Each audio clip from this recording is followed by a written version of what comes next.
Tori Cruz. Welcome to my channel. If you're new, please subscribe and hit that notification bell. Please put your comments below, and you can also find me on social media at Miss Tori Cruz. Hi guys, and welcome back to the InPowHER Podcast. It's your girl, Alexis Lete. Today's episode, I am speaking with Tori Cruz, who was Miss Missouri USA 2018. I was on her podcast a few weeks ago, and we were literally talking nonstop, and then we ended the podcast, and we're still talking, so I was like, homegirl, you need to come on my podcast, and we just need to like chat it up. So we talk about everything from chasing your dreams after pageantry to doing what's best for you. We even talk about guys, all kinds of stuff. So I hope you enjoy this episode and take something away from Tori, because she's just a hustler, a go-getter of a woman, and I admire her so much. So I hope you guys enjoy the episode. Okay, so like I just said, I'm here with Tori, another previous pageant queen, but you're a forever queen, so like, yeah, come on, get that titles straight. Forever, man. Big facts. And I was on her podcast, and we were kind of just talking about life and chasing your dreams, and I loved how you were just so open about leaving where you were from to go chase your dreams. So did you have any experiences when you were in pageantry that made you feel like you had to stay in your state that you were a title holder in? Oh yeah. I was like, for so long. So I ended up, I'm from Iowa originally, right? And I moved to Missouri and started competing in Miss Missouri. And so there was a point where I was selling commercial flooring. Can we just put that out there in the world? I was selling flooring, you guys, the like least glamorous thing ever. And it was fun. I was working with a ton of my like really close family friends. And so it was an awesome job, but obviously I knew I did not want to sell flooring for the rest of my life. And so I really thought I wanted to be a sports reporter. And I was like, well, I have to win the title first because I don't want to leave Missouri. And let's be real, I'm not going to start I didn't want to start at the bottom of the totem pole, which yes, I think you all kind of have to start there when it comes to like news anchor or sports reporting. But I was like, nope, I'm going to LA. Yes. So I just like set that bar super high for myself. I literally had zero experience in sports reporting, but for a little bit there before I made that move, I like fought with that in my head so bad where it was like, I'm seriously like, I might not win if I go to LA, and I know that I want to be Miss Missouri USA. So what do I do? And so I did have that moment, and I fought with it for a really long time until one day I was like, heck with this. I got first runner up, and I was kind of a little bit fed up a little bit, I'll be honest, because I competed for so long. And so I was there's a part of me that was a little bit upset and did it kind of like out of just do it. Like, who cares? Like, stop holding back your dreams because you want this other dream. And so I just got almost so fired up about it. And I feel like sometimes that's when I make the most, like the best decisions for myself is when I get a little bit of fire under me and I'm like, I'm sick of this. I'm done. And I knew I was coming back. But I was like, I will find a way to win this pageant and still pursue this other dream at the same time.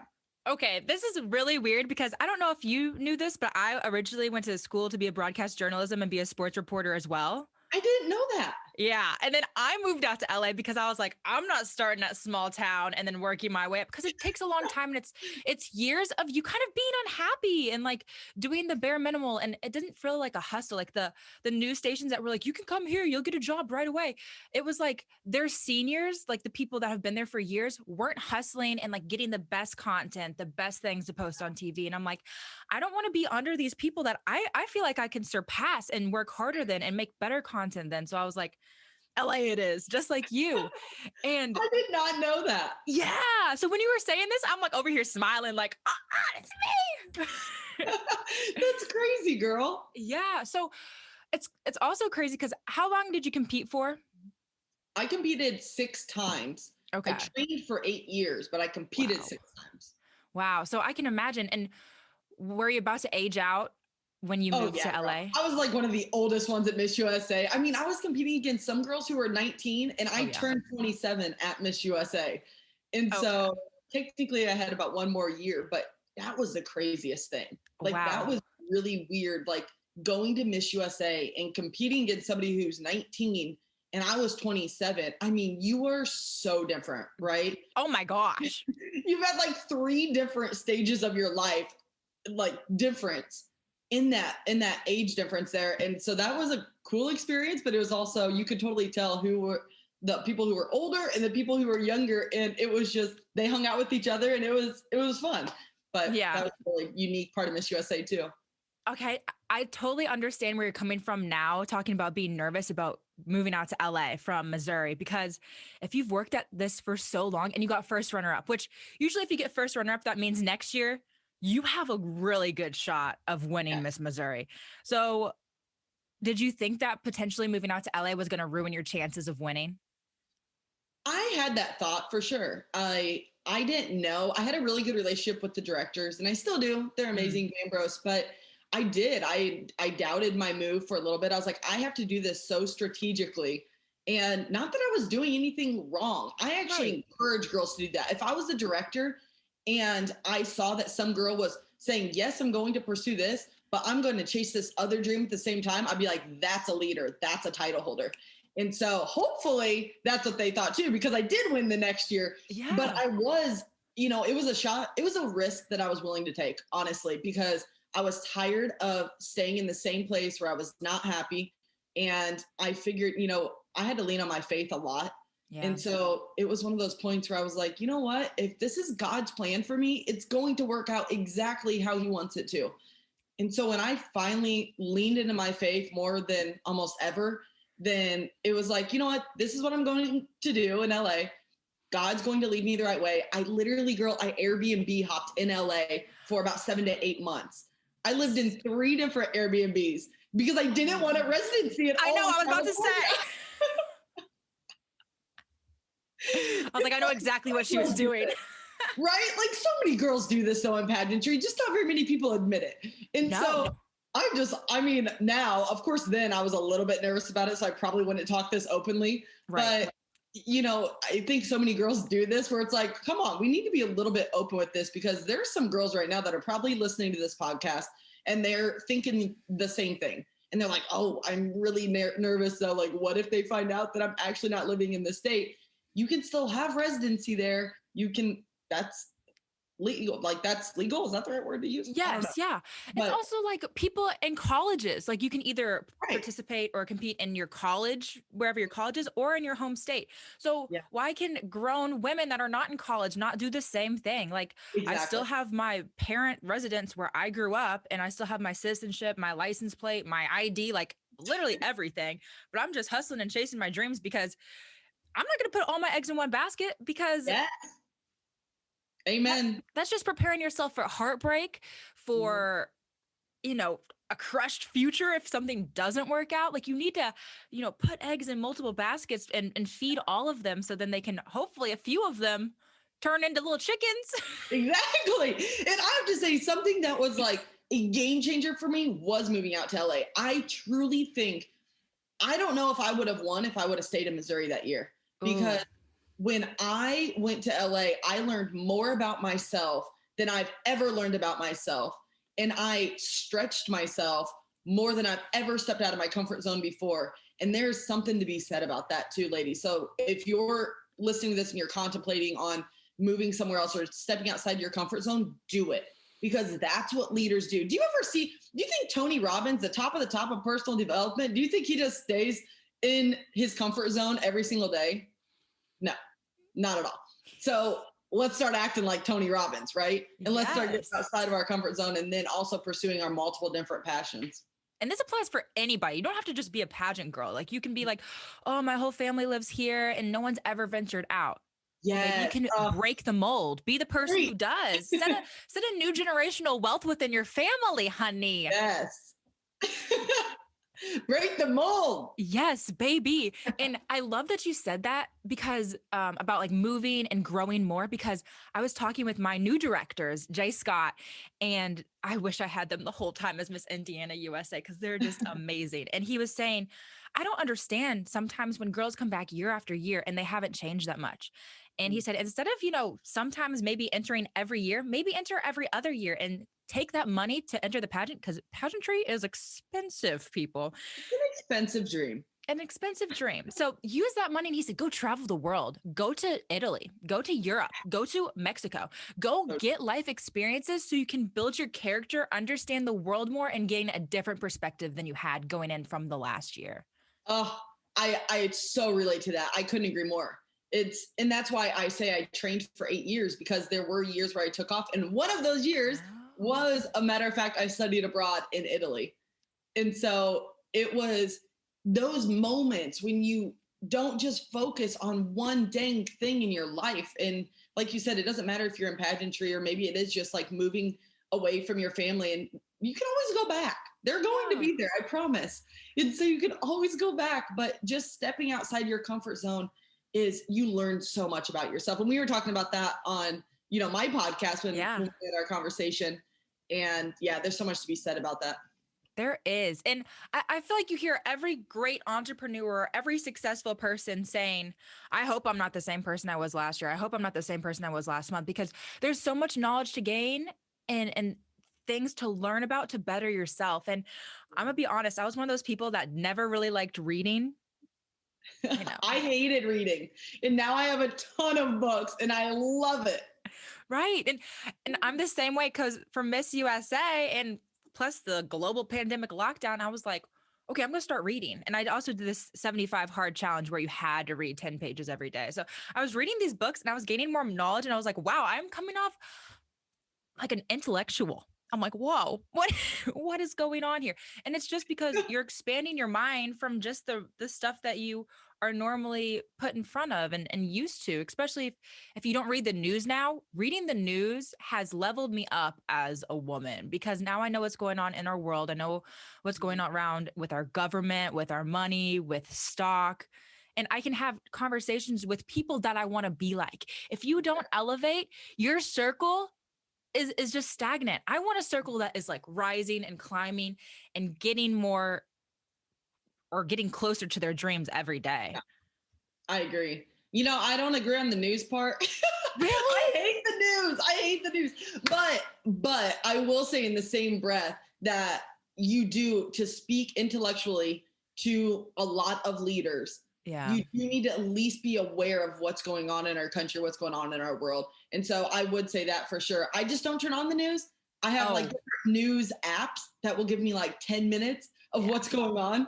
And then otherwise that TV is not going on any news station, because it's like instantly negative. Oh, 100%. Oh yeah. I do. I'm gonna preface this. I do not watch the news. I read. I get the Skim, and I also get the Morning Brew. The Skim is a little bit biased. Actually, not a little bit. It's definitely biased. It's very I think it's left wing. I get confused with I haven't read the Skim in a long time, but I read that every single day when I was in pageants. Yeah. And then the Morning Brew is more just like very factual, like no biased or opinions. Because you know how some of the writers get their little opinions in there and try to. Oh no. Do they really? Really?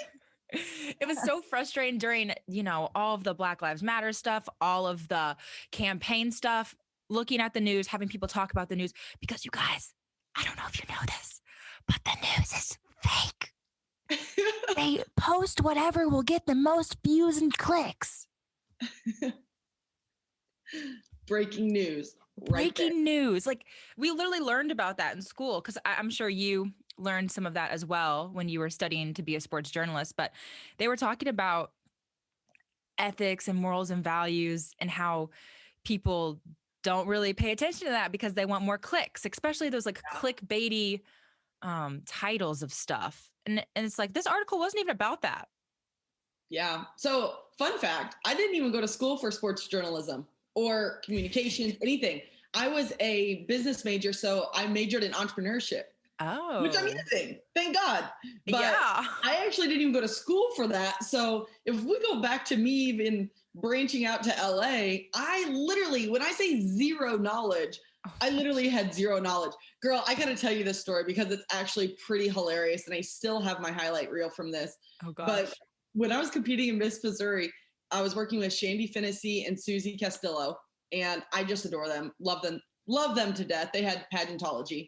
And I was working with them and I was like, you guys, like, all right, I want to go to LA. This is my idea. I'm like, how do you think I can get into like Fox Sports.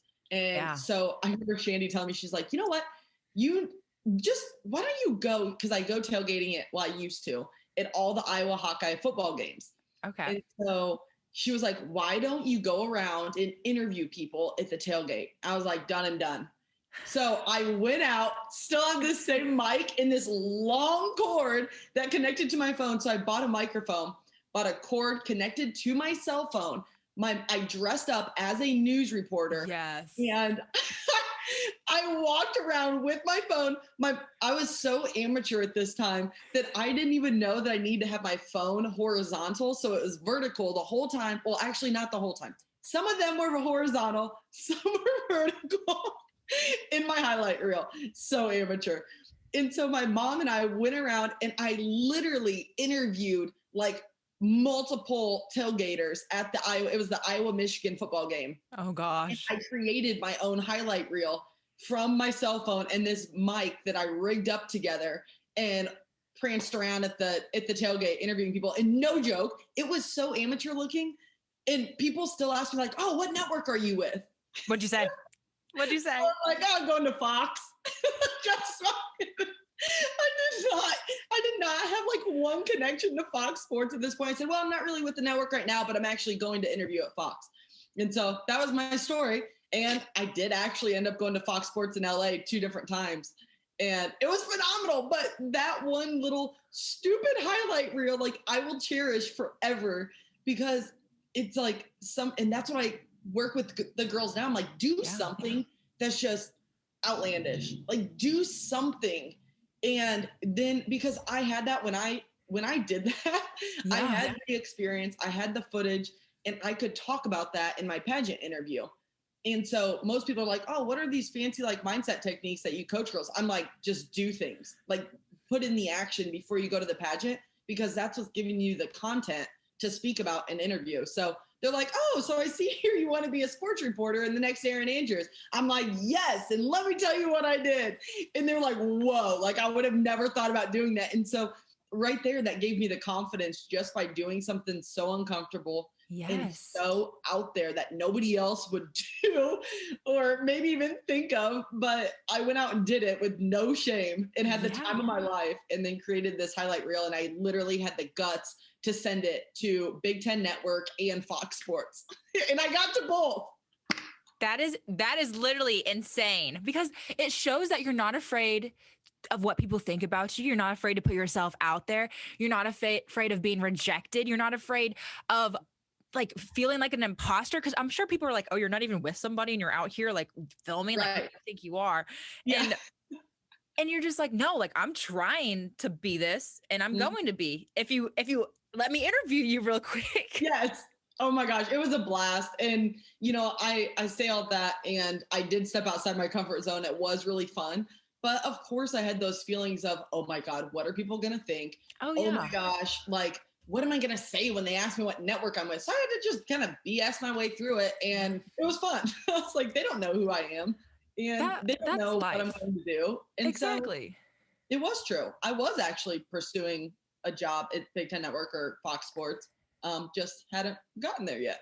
Oh, I love that story. That's a powerful story, because it just shows you that if you want something, you have to become and practice that thing before you get it. You know, people are like, oh, I have a dream of being in, we'll say Sports Illustrated Swim, because that's what I want to be in currently. And it's like, okay, well, go out and take pictures as if you're in Sports Illustrated Swim. Make sure you're comfortable in a bathing suit. Make sure you feel confident with your body. Make sure you have a message. You know, you have to work on all these things. And if you just say, oh, I want to be in the swimsuit issue, but you haven't practiced, you don't have a message behind you, they're not going to select you. Like, you really have to hone in on what you want to be. And that applies for everything. Like, if you know, we'll go really far out there. If you want to be a lawyer, like, you need to start like looking at practices and like doing fake cases, or maybe doing cases for your friends. Like, hey, like I have this, contract, can you look over it for me? And like, yeah, sure, to give you practice. Like, if you need that real life experience, no matter if it's like not quote unquote real. Right. Exactly. Just role play. I mean, even if you're in a sales position, like when I was selling flooring, we didn't do this with our company, but now, oh my gosh, it would have been so beneficial to have like role playing, you know, where you pretend like you're going to for me, it was like a contractor. Yeah. And a flooring contractor, but I had no experience, and I just had to literally, I feel like BS my way through it, because I tried to learn the actual like knowledge of flooring in that case, but whatever you're selling, it's like, learn the product, learn what you're selling, become, get behind it, become passionate about it. But role playing with, a friend or a colleague or whatever it is so crucial, and it helps you so much, no matter, like you said, no matter what career you're in. Yeah.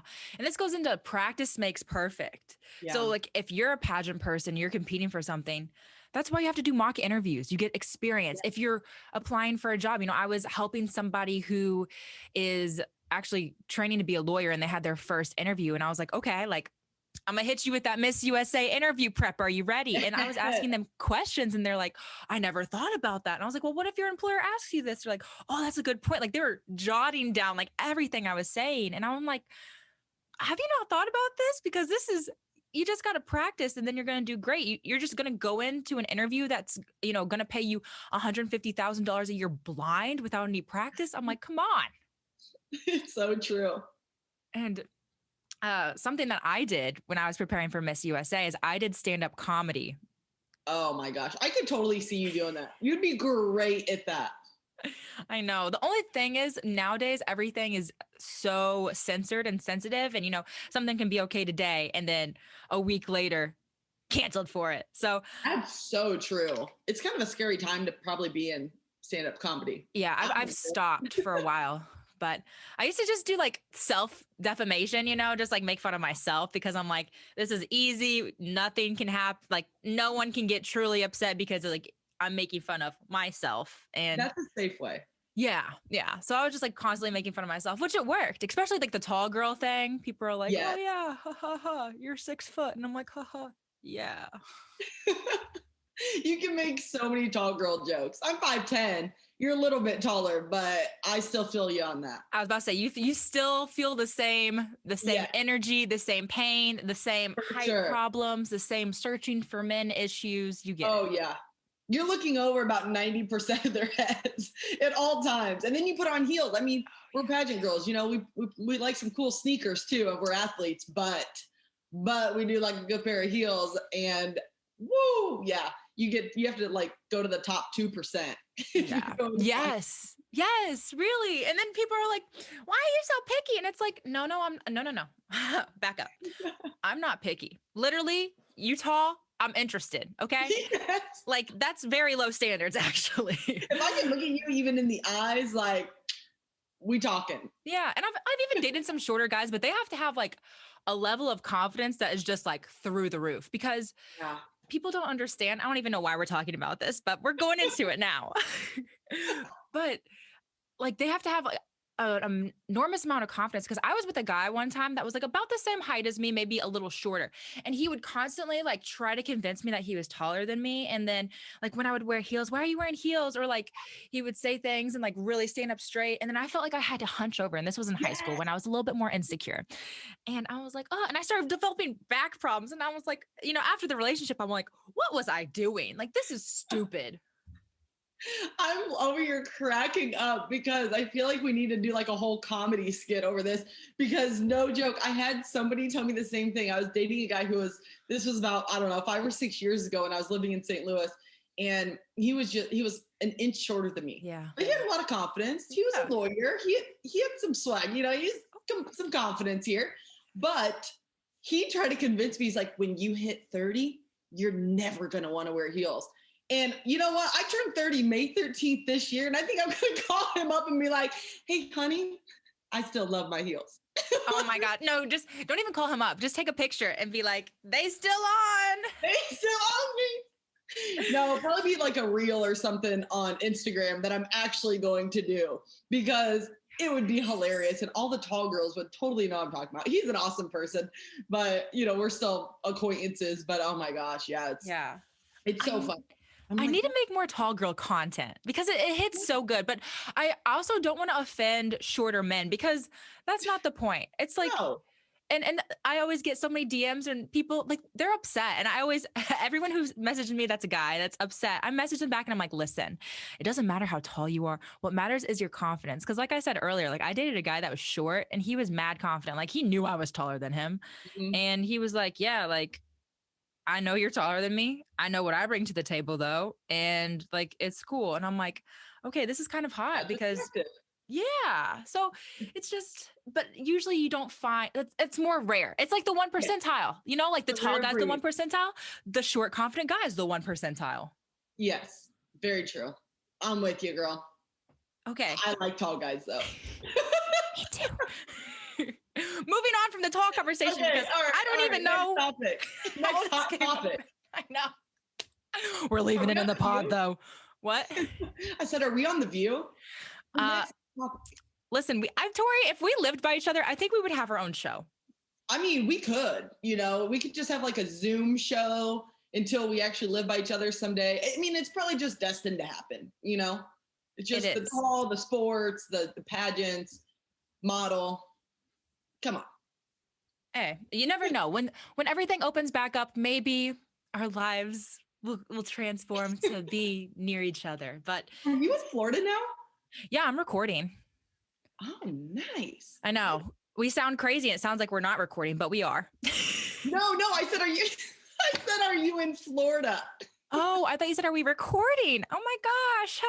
No, I'm not in Florida yet. This is my parents' basement, actually. Oh, But nice. I'm heading down there on Saturday, which brings me to this topic.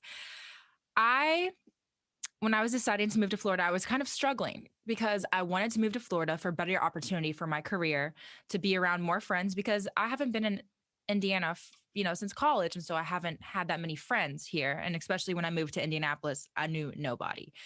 And I have more friends down there, more job opportunities, just a more fulfilling life. But I'm still currently Miss Indiana USA. So I was like, oh my gosh, like, are people going to be disappointed in me? Or am I going to upset people?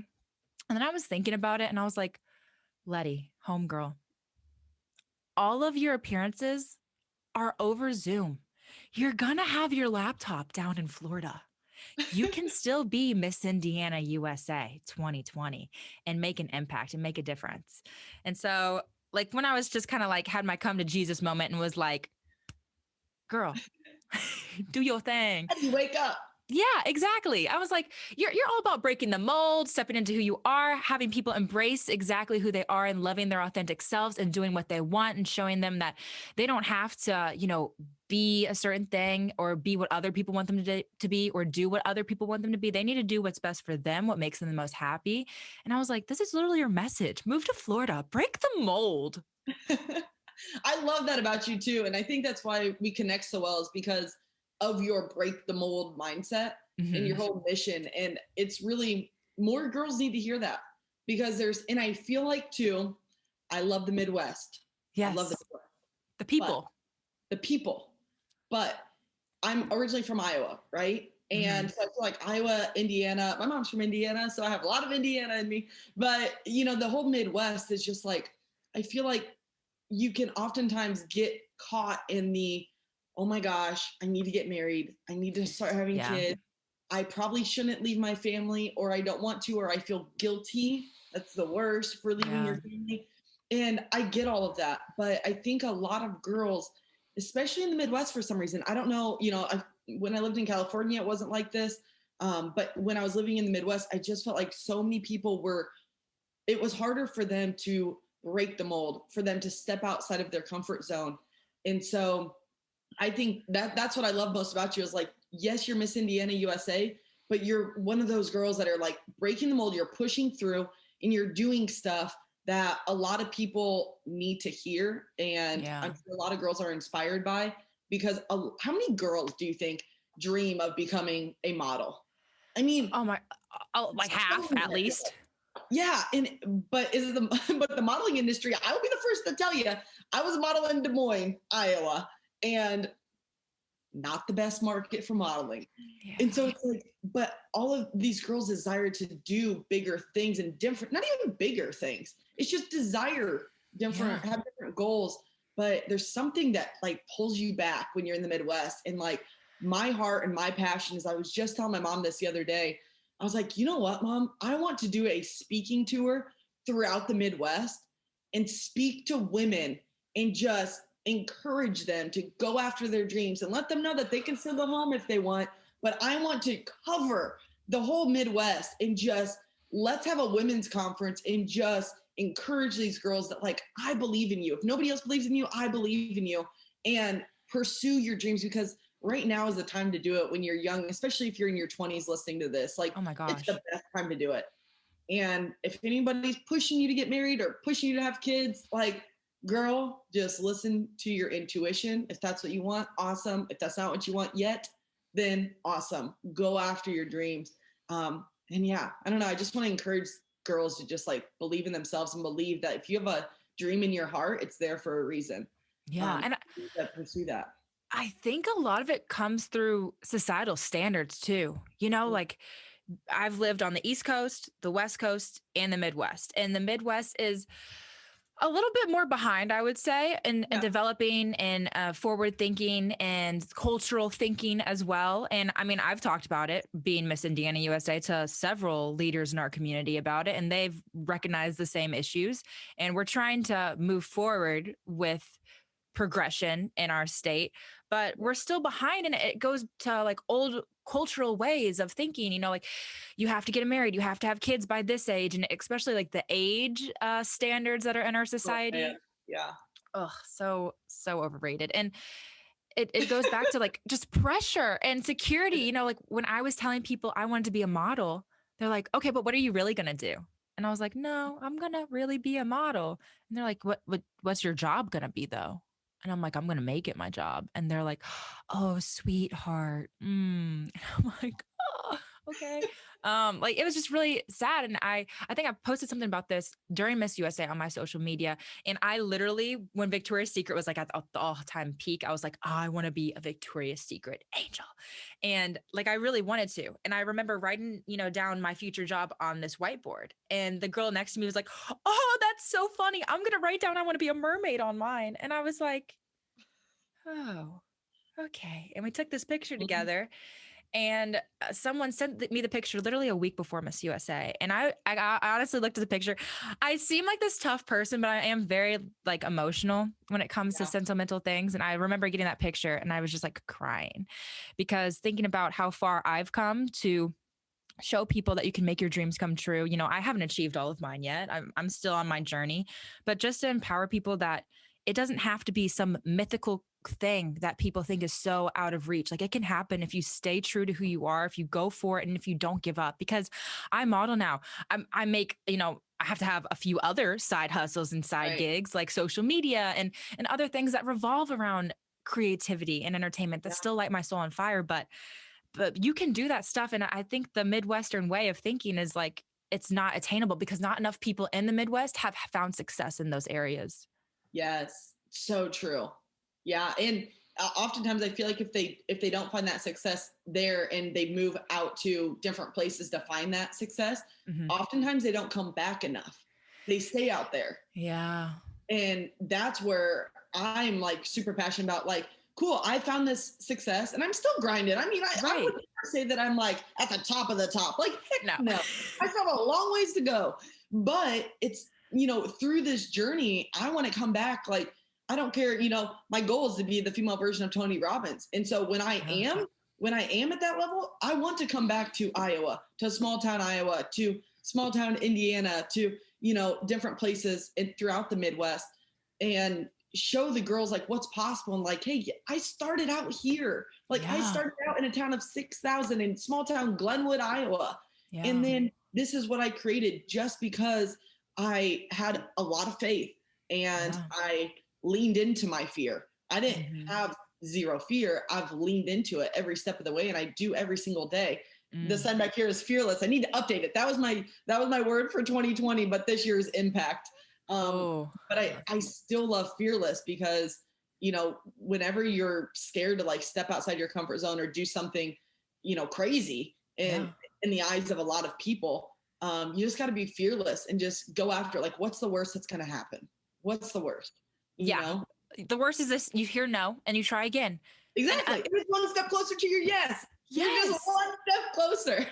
Exactly. And when I was at 2019 in Sports Illustrated and I made it to the top 60, the models that are literally idolized, like Winnie Harlow, Olivia Culpo, Hamila, like all of them, they were like, no, I've been told no so many times. I said, but I kept going for that thing because a no eventually turned into yes. And they're not telling you no for forever. They're telling you no for right now because maybe you need to develop. Maybe you need to work on something. Maybe you need to get better. And that's exactly like pageantry too. They're not telling you no for forever. I mean, you competed 6 times, but on the 6th time you got it. You just weren't ready to win the title yet. Mm-mm. Yeah, you have to develop too. And there's a point where it's like, you need to hear some no's. Yeah. Because every single time you hear that no, you learn a lot about somebody when they lose, you know? And you're an athlete, so you know how you handle losing says a lot about somebody's personality and character. And so I'm thankful for every time that I lose. And I actually now have sticky notes on my monitor over here that I don't really technically use too much, but it's like covered in sticky notes. And I want to get at least 10 no's a day. I want 10 no's. Give me 10 no's right now. And then I know I'm on to my next yes. And so reframing, a huge part, right? It's like reframing. You're a guru with mindset as well to get to the level that you've been to and are going to. But you just have to start reframing your mind. Like, we place these limiting beliefs on ourselves every single day in every area of life. And just right when I read the sticky note that says, I want 10 no's a day. Cool, let's do it. It just makes me it's exciting, right? It's like, heck, all right, cool. I'll reach out to this many girls, for potential clients or this many speaking engagements. And if I get a no, I'm like, sweet, I got a no. Like, I'm one step closer to my yes. And it's just all about reframing our mind. Wow. When you said 10 no's, in my mind, I was like, that is a lot per day. But that also shows you how often you're asking and how often you're getting after it. And the more no's you get, the more opportunity you have for yes. Exactly. Whoa. You've inspired me. I'm like, I want 10 no's. Well, girl, like in modeling, I don't know if you know this, but I was doing modeling when I was out in Los Angeles as well, doing the sports reporting. And, it was a grind out there as well. I mean, that was primarily my income was modeling when I was living in Los Angeles. Mm-hmm. Los Angeles is not very cheap, let me tell you guys. No. I was like, Mom, Dad, you got an extra $1,000 in there because I need to pay rent. I was struggling, can't even lie. But going to those modeling jobs and auditions and all of that, I mean, you hear so many no's, and a lot of people are looking at Olivia Culpo now, who's just an icon. Yes. And she's crushing it. But Olivia Culpo, I'm sure, still hears a ton of no's. But what we see on social media are these amazing models that are getting all these yeses in our eyes. But, I think Olivia is pretty vulnerable, though, and authentic in her social media. I've heard her say some things about, like, her struggles and that sort of thing. And I think that's so important. Like, as you become a bigger leader, is just like, start being super vulnerable with all the no's. And after this, I'm kind of like inspired now to do an Instagram live or something over all the no's that I've received, because I don't think enough leaders are really sharing the no's as much as they are the highlights and the yeses. So, I just think that's something that's huge. You've inspired me because I have had these pictures for a while now to submit to agencies in Miami, but I keep not submitting them because I'm like, oh my gosh, what if they don't want me? What if I send them to all of the agencies in Miami and nobody wants me? Like, what, and if nobody wants me, I'll work until somebody does want me. I'll submit in 2 months again. Like, I'll try again. Like, I shouldn't put this fear of hearing a no from stopping me. And the longer I wait to send in these images, the longer it will take me to reach my dream and goal. Exactly. You're not getting the job by not sending them in. Yeah. They don't know you by not sending them in. So even if you do send it in, you get a no, like you said, just with pageantry. It's not a no forever. They see your face. They know of you now. You keep following up with them every few weeks. And you're the girl who doesn't give up, and you're the girl who doesn't quit, and you're bugging the heck out of them, and even though your persistence always wins. Right? Yes. And so the squeaky wheel, I don't know, whatever the saying is, but persistence, I'm so bad. I butcher, like, fun fact about me, total side note. I butcher like every saying. My family makes fun of me all the time. I'll call them up and like say something trying to be funny. And they're like, Tori, that was a completely like backward saying. You did not. So anyways, I don't even know what the squeaky wheel thing is, but persistence. It always pays off. So like send that dang thing in, get a no, awesome. Chalk it up like, and just say you're one step closer to your yes. Ooh, I love that. And the word persistence, it made me think of in my mind, when I was a freshman in college, super random, we all had to pick a word that we were going to like make our word for the year. And mine was persistence. And I did this analogy of a river does not form overnight. It forms over like the persistence of water flowing through it and eroding the rock away to then form a river. Oh, I love that. Oh, so good. And that's with anything in your life. If you keep slowly getting bigger, like even this podcast, you know, the first few episodes, not that many people listen. The more I put out, the more I post about it, the more people are listening, the more people are hearing about it. And I hope to one day have this podcast be a river flowing to people of what they need to hear to motivate them to get their dreams to become reality. So true. It's so true. I mean, as far as my podcast too, I started in the middle of quarantine and I just looked right before we hopped on. I have 42 recordings and I started my YouTube channel before that. So I feel like, but I have not missed one single week since the middle of quarantine when I started my podcast. So I know I'm 42 weeks in because I haven't missed one. And then I send it out to my email list and I started my email list with 0 people, right? I have 700 and some people on my email list now. And it's just being consistent, right? It's just consistency, just continually building. And just, it might be slow moving, but every step, but like, could you imagine, I was just talking to one of my clients the other day and I was like, could you imagine if like she's actually in film production in Nashville, just crushing it. And she wants to, of course, we always want to be like the next level than we already are. And she wants to become a director. I was just telling her, I was on a Zoom yesterday with her and she was like, well, I just want to be like on this list of these incredible directors. Yeah. And I was like, girl, I feel you. Like, I just want to be Tony Robbins. And it's just, I mean, Rachel Hollis too, you know, I mean, just yes. Mel Robbins. I mean, sure. But so I was like, she wants to be a director. And I'm like, but girl, like, these are just like building blocks, right? Like you built all these blocks up. Could you imagine if you just were right here, start at 0, and then you went to director? I was like, the building would fall out. Like it wouldn't be sturdy. But like, if you have these building blocks every step of the way where it might be a slow moving journey, but like you're building up and it's going to be such a strong foundation for when you get to a director, you're going to be the best director and she's going to be the leading female director. She's going to be winning CMA awards. Like, I just know it, but it's just like, you got to start building that strong foundation. That's like where these podcasts come in, where it's like, it could be really slow moving. My email list, my YouTube channel, like I think only has like 200 and some, subscribers, but I started at 0. Yeah. And so I'm just like, that's been slower than molasses, but it's like, you know what? I'm just building this strong foundation. It goes with social media followers too. It's like, honestly, who really cares? Like if you have, like right now I have 5,500 or something. It's not that many compared to a lot of people, right? But it's like you might have more money in the bank than somebody with 400,000 followers. You might have more connections. You might have more friends. You might have more business ideas than someone with 400,000 followers. Exactly. And like for anybody who's trying to like build their social media, which is awesome. I think it's great. But like, I look at it, I'm like, if I can impact 5,500 people by this one post or this one message, that's 5,500 people that I'm impacting. Yeah. And then if they share it in their branches. So, I think just for anybody listening, just like stop getting so caught up in the whole, like, I want to be here, like enjoy the small process. And I'm kind of preaching to myself right now too, because I'm such an achiever, like Enneagram 3, but I just constantly have to remind myself like to enjoy the process, enjoy those building blocks, because man, it's going to be such a strong foundation when you get to the top. Amen. Okay. I love to end all my podcasts with my guest's favorite quote. I feel like you're one of those people that has like 5 quotes. So, and apparently you say them all wrong. So try to think of one and say it right. Calling me out.